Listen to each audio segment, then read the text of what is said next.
Got a shot to talk to my man Zai before they get up into their match against Nigma. How are you doing on this fine day, sir? I'm doing good. Excited to play this tournament. It's a bit of a different format from the ones we've been playing, so it should be fun. Yeah, does that intimidate you at all? I believe you've won the last 4 Dota tournaments. Does this pose an added challenge? Do you feel like you've got to complete all the bounties to truly win this one too?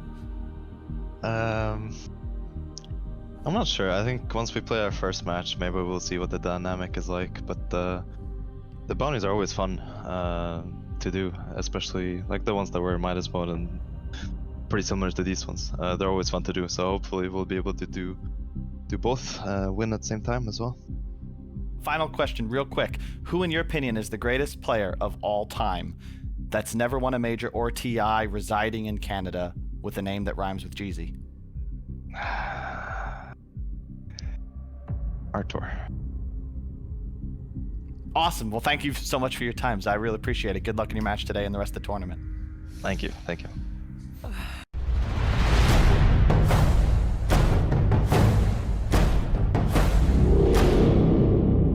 Hey guys, got a real treat for you. Got a moment to chat with star mid player from Team Nigma before they go up against Secret. How are you doing today, Find? Oh wow, I bumbled that. How are you doing, Well, I'm doing fine, thanks for asking. How are you doing? I'm doing just great, man. My water was off this morning, but it worked just in time for me to take a shower. Got to talk to your pretty face. Everything's great thus far.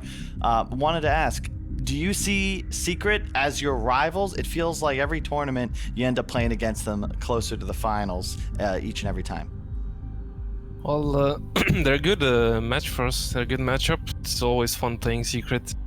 They're different from the other teams. I think they just, most of the time they put up more of a fight, I guess. And it's fun. What can I say? It's fun. It's fun playing against a position where Nigma couldn't quite help him out.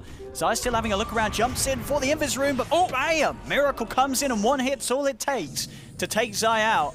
As low as the Shaker was sitting, they do have to pull into the Will-O-Wisp. They want to try and go onto Miracle, despite not having Zai, but Miracle's still able to blink strike out to safety, over towards Kuro. The Sprouts out onto Nisha. GH, he's watching from the side, able to roll in, get the angle onto Puppy, the Magnetize as well, out onto the 3 of them. Matu jumps in onto Miracle, but the Cloud is down. Matu's starting to lose his mana, he has to pop the ult. As Nigma start to force back the bear, the trap from Weeha slowing him down. Weeha being able to help out from the grave. Matu will fall, and GH, he's even controlling Yapso. Yapso still has the Astral Step to jump out, as well as the Dissimulate, but it's Secret having to retreat here from Nigma. But there's oh, he's straight back in! It's a beautiful slam onto the 2 of them, straight away blows up Miracle and gets GH2. Oh my god, 2,800 damage. Just out of nowhere. They're on the fight, and then at that point, things get a little bit hard for Nisha. Yeah, they're playing so well with how fast and how aggressive they're playing and responding to all the team fights. And I think they're really like punishing the Ursa's item build too. Miracle! Yapso just gets him on his own. Alright, easy kill. Easy kill for Yapso. Weeha is going to jump in, trying to chase down Yapso, but now he's going to die as well. Yapso just turns it around. Miracle was trying to hit the tower on 10 and mind HP, control. and he's dead also.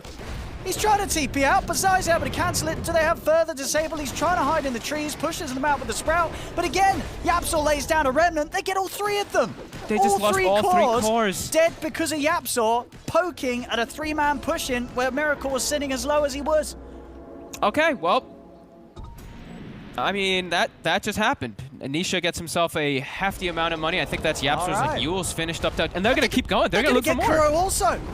Oh, you cannot give Secret. Can't do that. Well, hello, everybody, and welcome. We got a Captain Kickback presented to you by KitKat. I'm Kyle, bringing to you one of the most well-loved and well-known flowers in all of Dota 2. We've got Notail. How you doing, buddy? Hey man, not too bad. That was a nice intro. So, what do you expect heading into the Blast Bounty Hunt? As we are playing online, the whole world is playing online, everybody's playing from home. We're dealing with our own challenges, which is Sumel still in US and Mid1 is also in Malaysia. I'm confident that we're good. Whether or not we're gonna make it for Blast, as in reach our fullest potential, time will tell. What we do is we just do our best. We keep grinding. You know, back in Han, your career began in your bedroom. pretty much all of our events were online. What's it like to once again be back away from the LAN environment? It's been a nostalgic feeling to try and play these official games online. Very reminiscent of when I first started. It's been LAN events and traveling for so long. I really do appreciate the not traveling part. Not a fan of always changing your diet and jet lag and all these things that come with it. Not missing that as much, but definitely missing the LAN environment and the boot camps and the hype. There's always more hype when you go into an arena full of a crowd. But we're hyping ourselves up. That's our new life now, is making these games feel as important as any other game. Now that you've won a couple of TIs, of course, you've now changed, I guess, into more of a mogul role. I'm curious how much you're actually involved in the running and decision-making of OG from like a brand perspective, because obviously you were one of the founders way back in 2000 and was it 16?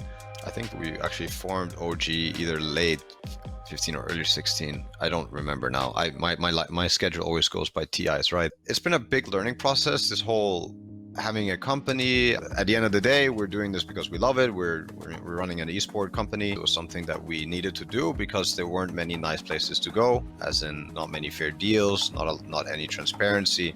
So it was more done out of a need to do it, not out of just a want to do it. Now we're here, so it's 2020, and we're getting there. Like, we're getting to a place where we can be really, really proud. I mean, I'm already proud of the things that we've done in the past, but always striving for betterness. How's the perception? Have you noticed a change over the course of your career in the way that your friends, your family, the community, in how much what you do as a professional is respected?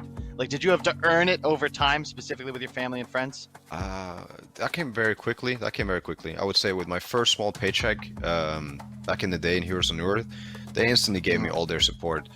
Of course, when I won my first major, my mom thought I was the new Ronaldo or Ronald. Like, she thought of me like new Messi, whatever. Like, I was gonna do it. I was well off. Everything was fine. You know, I was gonna take care of myself. But even after, my first small paycheck, they were 100% supportive. My family, my friends too. I mean, they knew I'm very good at games. I think they were never worried.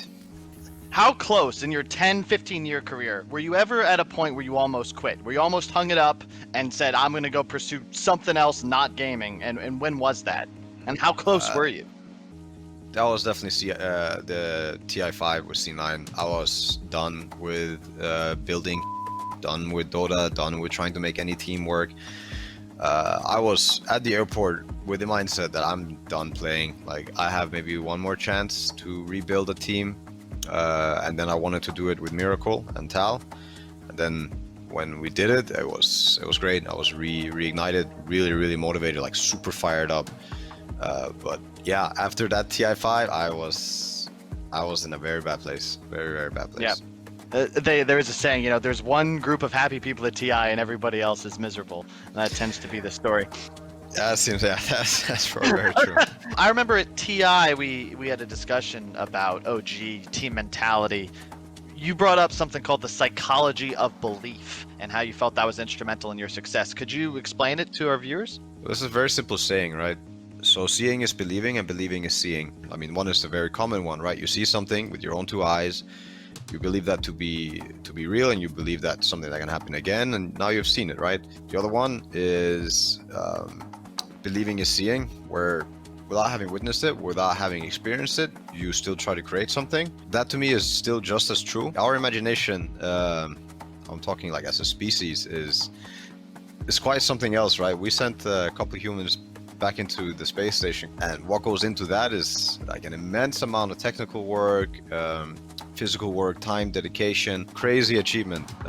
Been done before, of course, the first time, but same thing for us in Dota. It's like we try and create the things that we know we can create, but sometimes we also have to do things without having done them before. Belief is very powerful, is what gets me really going. Believe that there's something that can be done, something more that can be done, something nice, something beautiful can be created, whether it's how we play, what we drafted.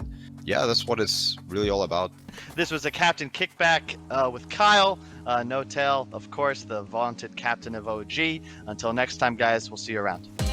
Okay.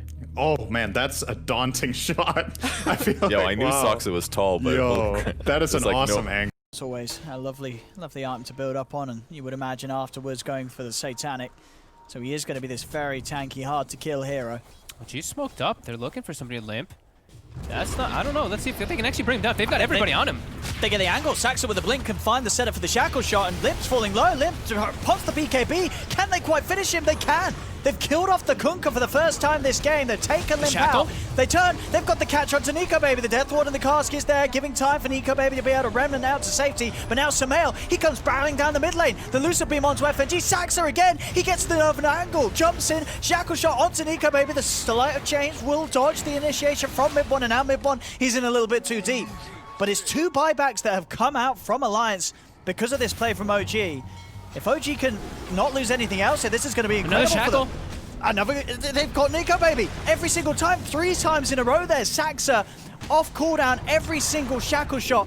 The setup is brilliant. Another one. Again, Saksa, these shackle shots, they couldn't be any better. They could not be any better. 4 times in a row. Oh my and God. They've just broken down Alliance's lead. Limp, he brought back for this, and he dies immediately. He's out for 100 seconds.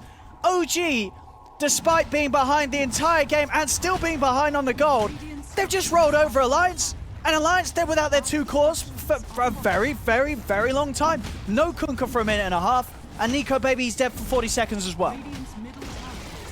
And they push fast. This is Sumail pushing in with a butterfly, with the Alpha Wolf Aura.